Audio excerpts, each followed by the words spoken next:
really just challenging you as a recruiter to go deeper. Don't just do a quick look like, oh, yeah, well, they saved this in the resume, they're good to go. Return to office. I know this has been one that's very controversial. 68% of job seekers between 18 and 25 are using their phones to search for jobs. Welcome back, guys, to another video. In this video, Ryan and I are excited to talk about the trends for 2025, which I think could be very important and applicable to your desk, business, and ultimately career. If you're new here, welcome. Ryan and I are professional recruiters, been doing it for a long time, personally for over a decade, and now scaling a proper recruitment agency. We're here to give you value on what we do every single day and even our own additional thoughts. But when it comes to this video here, this is very, very timely because things are changing so fast, specifically with recruitment. It's very important to know exactly on a more macro level what's going on. So Ryan, before we get into it, any additional thoughts, high level, about this topic? Yeah, this is a good one because a lot has been changing. I know this is something that Preston and I talk about every single day, about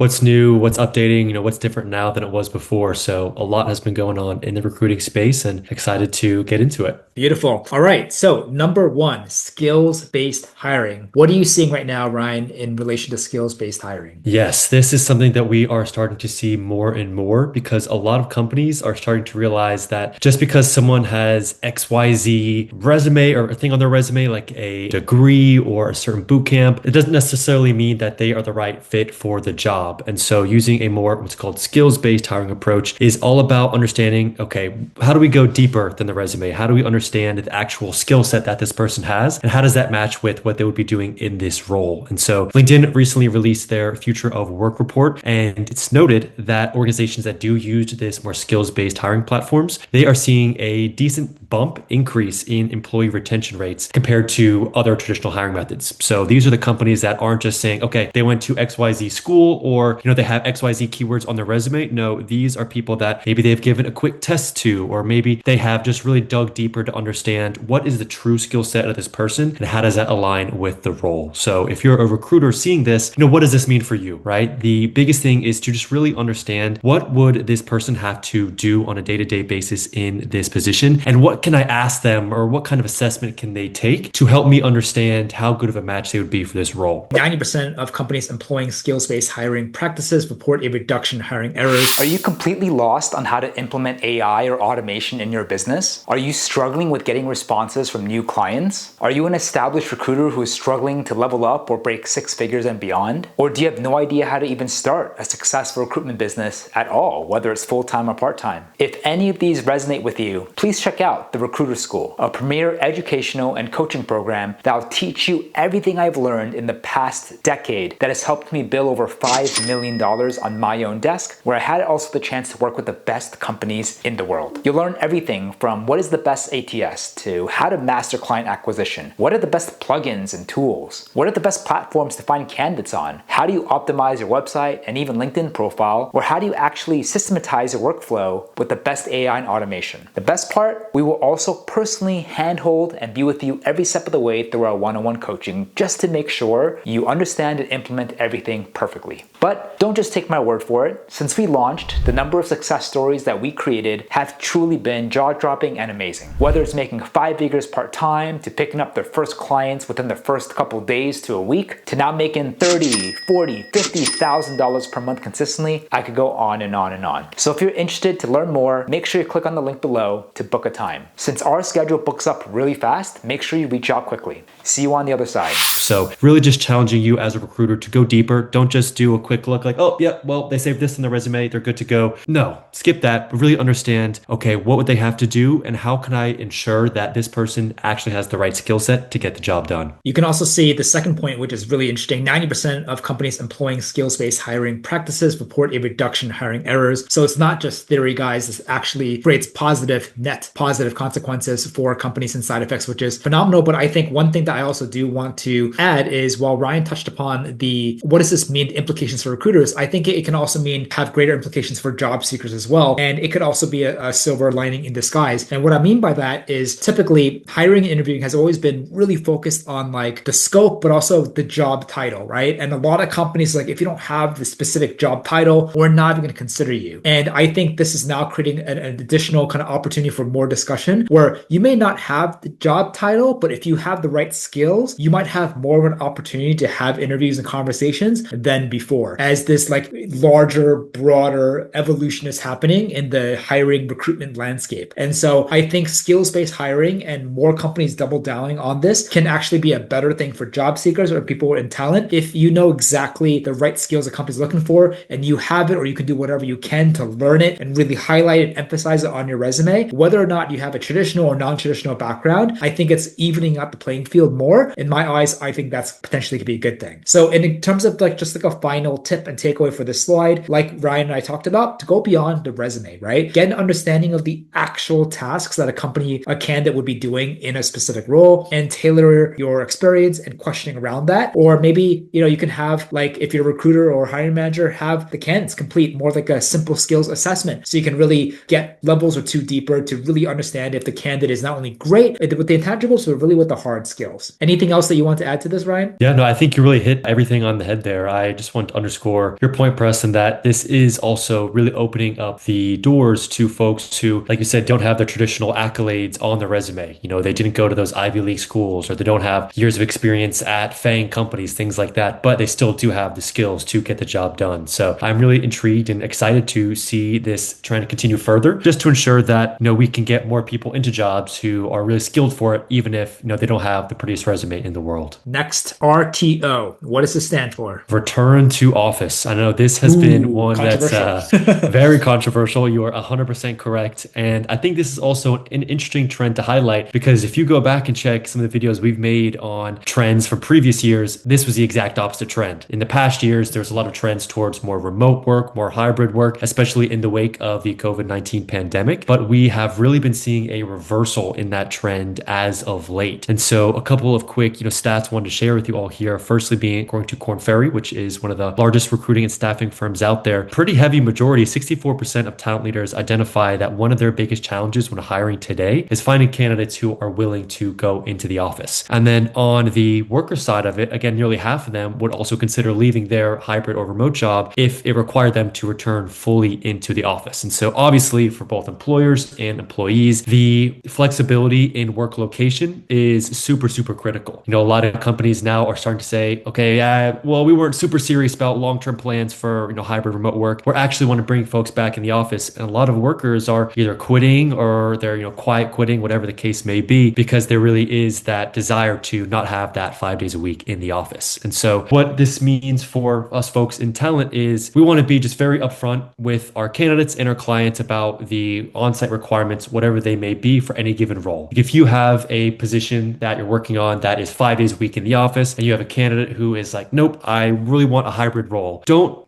kind of beat around the bush there and be like, well, maybe there's some room to wiggle here. You want to be respectful of their time. You want to be respectful of your time. And if a company is strict on saying, nope, 5 days a week in the office, take it or leave it, make that clear to the candidates so that they can make the best decision for themselves. That said, if you do have a really strong relationship with the client and you think maybe they do have some flexibility on this point, and you think that if they were to make a role remote or hybrid, that it would increase the candidate pool, it's absolutely worth a conversation with them and to understand and say, hey, what I'm seeing in the market right now is that get some good candidates who would be open to going in office 5 days a week, but likely you could get a stronger pool of candidates to consider if you were to consider maybe 1 day a week from home or 2 days a week remote, things like that. And so if you think any of your clients have some flexibility on the location point of a role, it is definitely worth a conversation, because that can dramatically increase the size and quality of the candidate pool that you can choose from. So this is a growing trend we're seeing of companies wanting to bring folks back into the office. And so as folks in the talent space, it's important to be cognizant of this trend and just ensure that, again, you have clear communication with clients and candidates, and always push for more flexibility if you think that is possible. Communication, setting expectations, very, very important. But just to kind of share my own personal thoughts about this, I mean, I, as a recruiter, lived through this, witnessed this at the most extreme highs and lows, or left or right? So I think traditionally most jobs have been very much historically in office, and then 2020 happened, and now especially sector specific like tech bounced hard, extreme in the other direction, where a lot of companies are like, oh, I'm now 100% remote. And since then, we've now seen a very hard correction or bounce back, where a lot of companies are finding themselves really spread across an entire spectrum. Many of them are going smack back full 100% in office. Others are somewhere along the spectrum of partial remote, partial in office, some sort of hybrid. And it's just a very interesting discussion. And now we're kind of seeing a push-pull dance between corporate corporations, business owners versus the team and the talent. Naturally, a lot of people who have become accustomed to remote, they love that lifestyle. Like I can work just as hard or more at home. It doesn't make sense for me to waste time commuting, going into an office. But then we're also seeing a lot of discussion from leadership and founders or corporations who are now doing whatever they can to get talent back into the office. So it's become like a real big, like controversial, polarizing discussion that is still happening around us. And while it's very easy to feel like that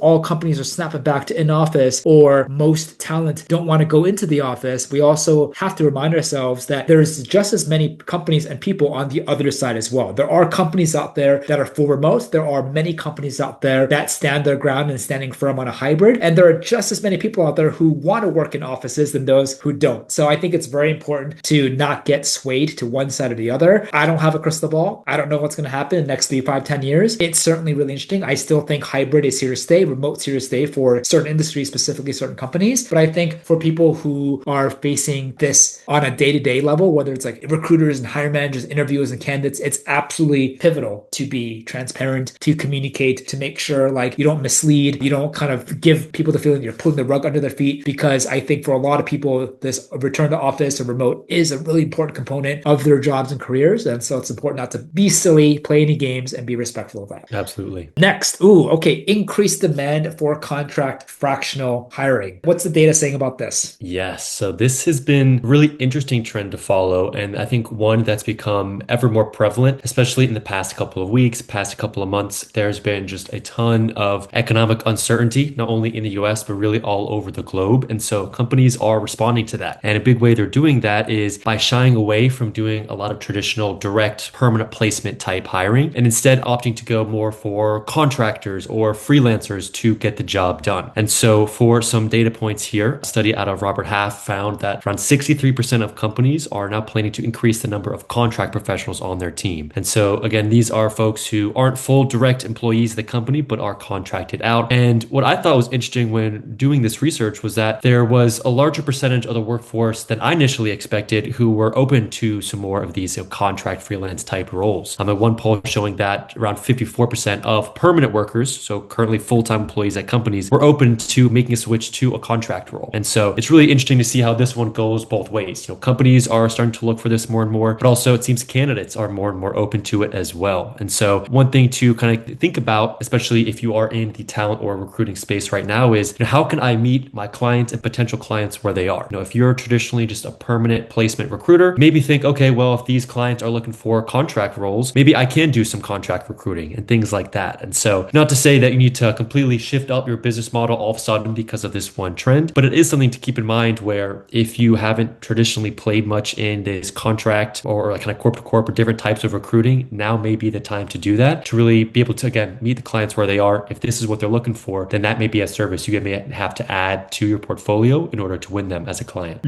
So I think, again, for me, I see both sides. I think fractional contracting is much easier for the company than hiring someone who is full-time, which can be a lot more expensive. So I can understand why a lot of companies are making the effort there. But on the flip side, if you're contracting, yes, it doesn't come with a lot of the benefits that you would with W-2, but that could easily also be compensated with you can get a higher hourly rate, more cash upfront in your pocket, right? So again, it's like a push-pull dance that's happening between companies and talent. But I also do believe that this natural evolution to more contract fractional is going to happen not just in one, but many, many industries and many jobs to come. I just think it's kind of the future that's happening. And so absolutely, if you are working full time, you should also ask yourself, am I comfortable? Am I going to be more comfortable in a contract job? Can I become comfortable with more contract jobs? Because I think more openings are going to become more and more prevalent into the future, and just kind of something to think about as well. But again, I think this is really, really fascinating. I think most of the jobs historically have been full time with, depending on sectors and industries, there were more contracting hourly jobs, but now we're kind of seeing more of a prevalence or more of a balance of contracting in addition to W-2 permanent jobs as well. So it's really, really interesting for me to see these recent numbers and just to kind of get a snapshot on what's going on. Awesome. The next one is building companies and personal brands. Thoughts here, Ryan? Yes, this one is probably my favorite trend to kind of talk about here because I think it is so interesting, is we are starting to see an uptick in the importance that both employers and companies, as well as individuals and recruiters, are placing on their own brands. And so it's really critical, no matter if you're a company or an individual, to really put some time and energy into thinking, how is my brand being perceived? And how is that impacting the work I do, the people who reach out to me, my credibility, things like that. A couple of quick notes here. We found that companies who do have strong employer brands, whether it's on social media or through other channels, receive around 2 times as many applications as those with negative reputations. So this isn't just something you can be like, oh,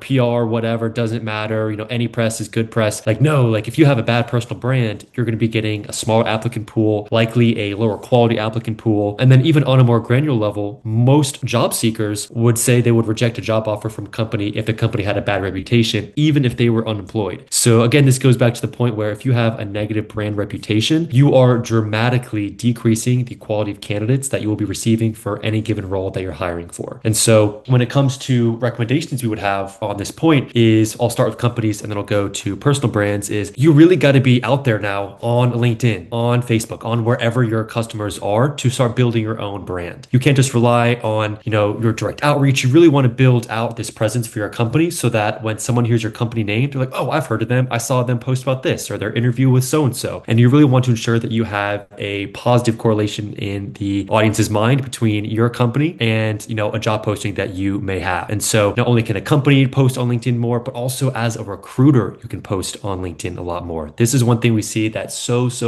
few recruiters are doing is posting on social media, especially posting on LinkedIn, because posting on LinkedIn is probably the best for recruiters because that's where most recruiters live day in, day out. But it can be simple as posting a quick industry insight. Feel free to take some of the facts that we've posted in this video, or maybe you can post some success stories of some clients you've worked with or some candidates that you've placed. Anything you can do to build credibility and trust in the marketplace is only going to help you build more connections, more relationships that will then, lead to more candidates you can reach out to, more clients you can reach out to, and help you build up your business from there. So I know if you're on LinkedIn, you've probably seen a couple of the recruiter influencers that are out there, but really just copying a little bit of what they do can help build your own personal brand to expand your client and candidate pool. And again, build that trust, build those relationships so where, hopefully long term, you can have more business, more clients, and more candidates coming to you. I think the important thing to stress here is social media is no longer just for little kids doing dances or cat videos. It's now a very important marketing tool, not just for companies and teams, but also for individuals, right? And it also allows people and companies and individuals to really make themselves different and differentiate themselves to the noise, where many people just don't really do any effort on it whatsoever. And they just use the conventional means, which is like a web page or job page, bare minimum stuff, right? So this allows you to not only stand out, cut through the noise, but it can also add as an amazing tool and resource to propel your company, your image, or your job, or your profile, or your career even more forward. And it's going to be even more of an important of an asset and resource to embrace moving forward. So if you haven't done anything personal brand related, or if you have always been curious about social media, take your time, learn a channel or two, and really kind of go all in and just try to start with maybe a post every now and then to something a little bit more consistent. And if you do it correctly, you message it correctly, you frame it correctly, boy, can it be really powerful for you. Absolutely. And this conversation around the importance of social media really leads well into the next point, which is about mobile optimization. Preston, I think these stats surprised me more than any of them throughout this whole entire conversation here. And the most surprising one that I found was that 67% of job applications are submitted via a mobile device, like a cell phone. And so while that doesn't sound like, well, that's super important, it really makes you consider, okay, if everyone is applying to these jobs through their phone, how do I ensure that my application process, my outreach with them meets them where they are, which is on their phone? And so it's really important to understand not only is my application process mobile friendly, but also if I'm agency recruiter and I'm reaching out to a candidate, maybe instead of an email, I'll shoot for a text first to start reaching out to a candidate, because that's probably what they'll get quicker than an email. And so you really want to think about not only ensuring that your intake processes like job applications are mobile friendly, but also all the outreach you're doing outbound also makes sense for a phone. So maybe that means more cold calls to personal phone numbers. Maybe that means texts and SMS, and really just makes you reconsider, okay, where are my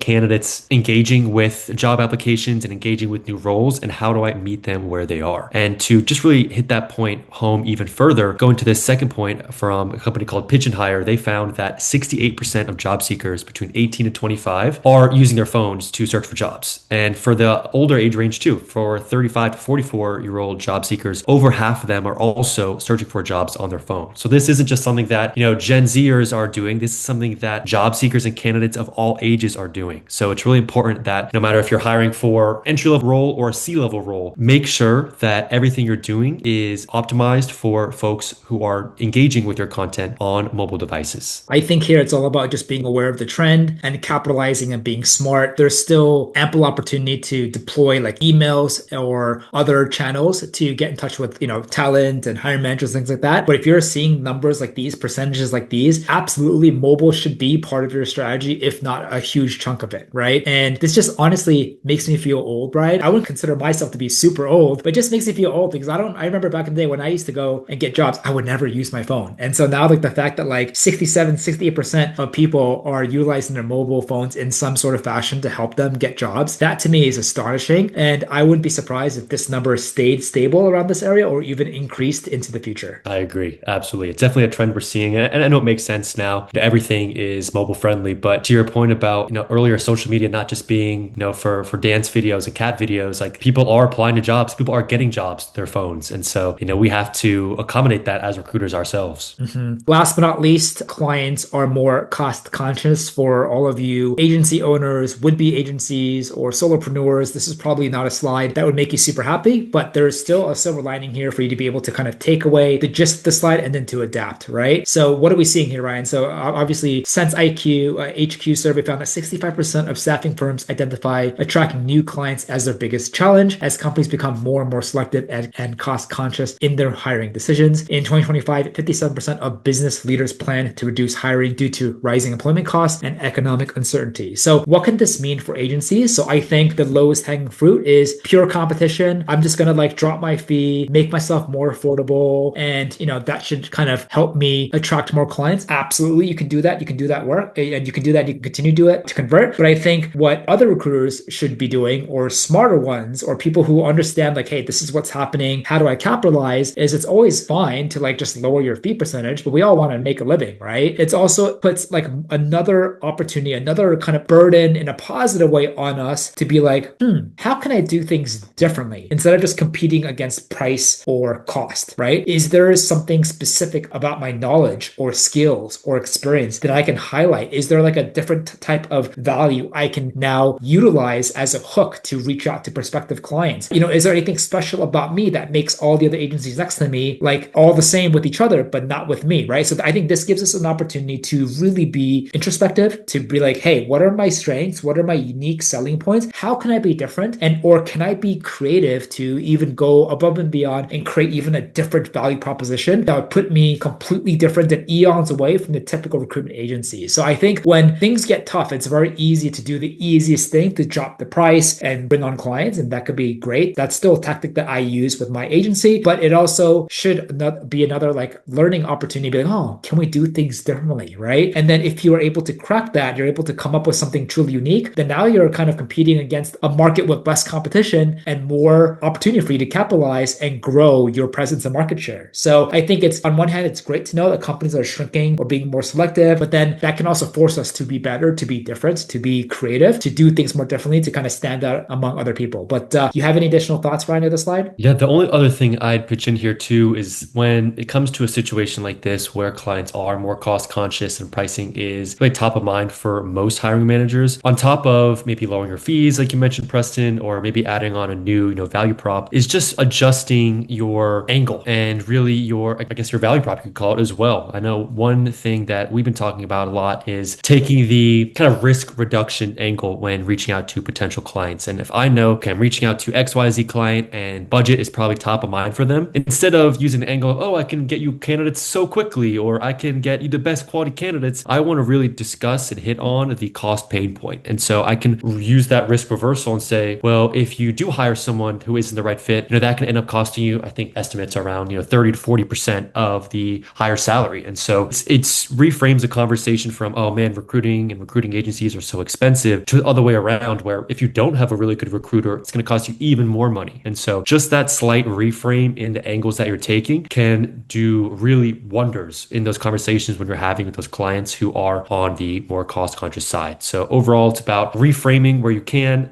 adding on new value propositions. And then if necessary, worst case scenario, think about maybe dropping your fees to stay competitive and sign those clients. Well, I hope you guys took a lot of really useful things away and nuggets from the slide. So overall tips, just to kind of make sure that we summarize everything: focus on actual job skills, ask role specific questions, or use simple skills tests. Really understand the true skills that are in demand and tailor your experience, reframe it to that. Be also super clear about on-site versus hybrid versus remote expectations, and push for different options when possible, right? And be able to communicate that really well. Make sure you add contract and fractional roles to your offerings to match shifting client needs. Share insights on LinkedIn and other platforms to build trust, to grow your personal recruiter brand. Also, this can be utilized to teams and companies as well. Make sure that you are aware with the shifting demand and usage of mobile firsts, and try to add any sort of outreach campaigns, marketing, to be able to have a chunk of that to be for mobile and mobile optimized. And lastly, also be aware of how a lot of clients out there are looking to kind of just be more selective and trying to find ways to save costs. Be empathetic, but also use that as kind of a silver lining. Be flexible with fees, maybe be creative and reframe your value proposition so that you can continue on your way to convert consistent clients. So anything else, Ryan, that you want to add to kind of recap this video with the audience? Last thing I'll say here is that the recruiting industry is always changing, right? The trends are always shifting, the sales are always adjusting. And so I'd always recommend just keep your finger on the pulse. Always try to understand, okay, what's the latest, what's the greatest, what's working, what's not working anymore, and always adjusting. So it's good to use these best practices as, what we're seeing nowadays, what works, what doesn't, but always ensure that you're keeping your nose to the ground to understand, all right, where is the industry going in the future, and how do I tailor my day, my job, whatever I do every single week to match and ensure that you can be the most effective recruiter that you can be. Absolutely, guys. On one hand, it's so easy to get carried away, keeping your head down and focus just on recruiting day to day. But for you to be successful long term, for you to be a successful business owner, it's also really important to always be mindful and aware. What are the greater shifts that are happening around or above me? And how can I make sure I'm riding the wave instead of hitting my head against the wall, intentionally making my time more difficult than it actually should be? So I hope you enjoyed this video. We'll make more like it, but feel free to kind of share with us what have been some of the trends that you've been noticing. And if there are anything different that we missed out, please comment down below. But otherwise, Ryan and I appreciate your time, and we'll see you on the next one.